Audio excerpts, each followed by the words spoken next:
Hello,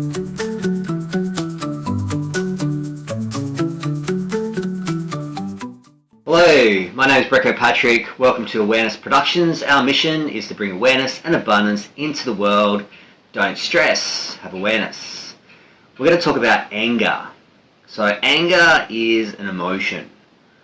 And generally speaking, that anger, that negative, destructive, emotional stance comes from the way in which you perceive a particular topic at that point in time. So I'll give you an example. So years ago, I was working on a couple's case. He went in to buy a pizza from the pizza shop, brought the pizza to her. She didn't like the pizza, she didn't want that particular pizza. She got very angry, very upset, threw the pizza on the ground, and they ate no pizza.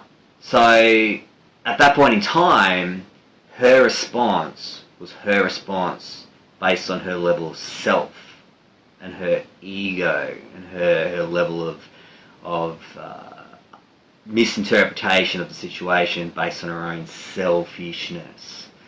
So what I've learned over the years, particularly when it comes to couples cases, is that when people have conflict within a relationship, it's because one person or both parties are very much caught up in their own perception, their own selfish perception at that point in time.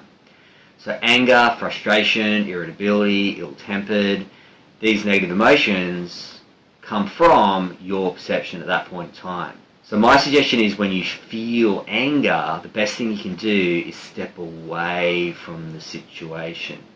What happens in your brain, it's called the amygdala. It's the fight, flight, freeze response. When that gets triggered, you lose touch of your reasonable mind. It just doesn't work anymore. And it takes about 20 to 30 minutes for that emotion to subside, generally speaking. So it's really important that you step away, otherwise what will happen is you will have conflict with that person at that point in time. Anger is very, very poor standard of emotion because you can control it.